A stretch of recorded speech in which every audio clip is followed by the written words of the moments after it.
Assalamualaikum warahmatullahi wabarakatuh. Kembali lagi di channel YouTube Terapi Al-Fasdu Pak Roy. Di kesempatan kali ini saya akan berbincang-bincang bersama Pak Roy, ingin menjelaskan perbedaan terapi Al-Fasdu dan terapi bekam. Untuk Anda semua, jangan lupa like, comment, and subscribe. See you.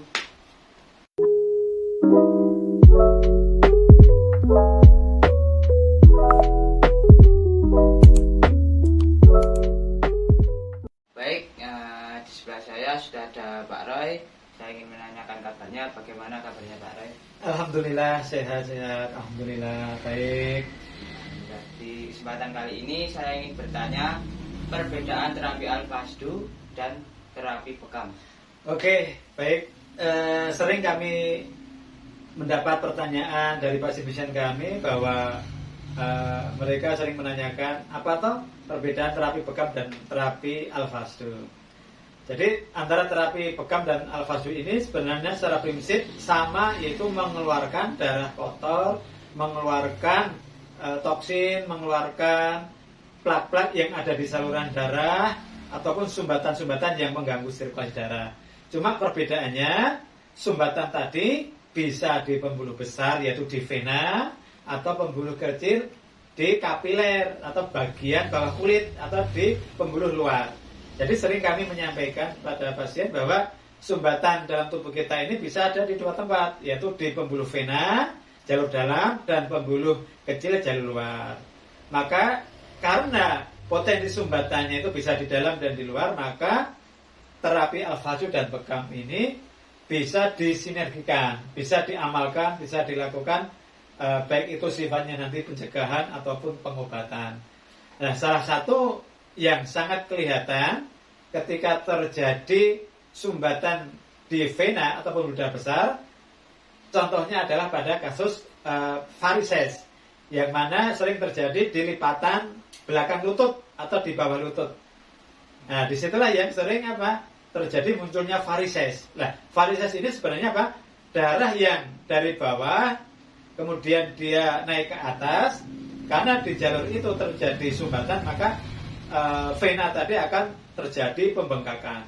Dan ketika itu tidak ditangani dengan baik, maka sumbatan tadi akan semakin kuat. Kemudian vena yang di varises tadi akan semakin membengkak, ataupun jaringan varises tadi akan semakin melebar. Nah, inilah salah satu gambaran terjadinya sumbatan di jalur vena. Jadi perbedaannya cuma di jalur sumbatan. Jadi terapi Al-Fasdu sangat bagus untuk mengatasi sumbatan-sumbatan di jalur dalam, dan bekam sangat bagus untuk mengatasi sumbatan-sumbatan di pembuluh kecil atau di jalur luar. Maka kedua teknik terapi ini bisa dilakukan tindakan dengan cara bergantian, dengan sinergi, maka tubuh kita akan semakin sehat, sirkulasi darah kita akan semakin lancar, baik yang di vena besar ataupun yang di pembuluh kapiler. Itu jadi semuanya baik untuk diamalkan. Baik, manfaat terapi Al-Fasdu dan terapi bekam ini sama atau beda manfaatnya? Kalau manfaatnya secara umum ya sama, karena yang dikeluarkan adalah darah-darah kotor. Secara umum manfaatnya sama. Jadi nanti ketika intinya darah dalam tubuh kita itu dikeluarkan, baik dengan teknik bekam ataupun dengan teknik Al-Fasdu, maka tubuh akan memproduksi darah baru, darah yang mempunyai kualitas yang lebih baik. Maka dengan darah baru ini, darah yang baik ini, akan terjadi tubuh regenerasi sel, organ-organ menjadi sehat, sel-sel menjadi lebih sehat lagi.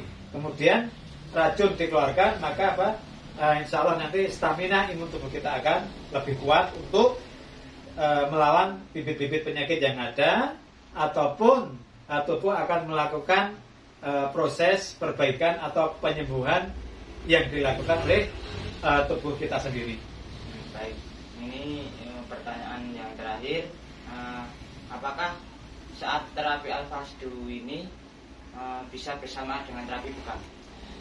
Jadi untuk terapi Al-Fasdu atau terapi bekam idealnya dilakukan terpisah di waktu yang terpisah.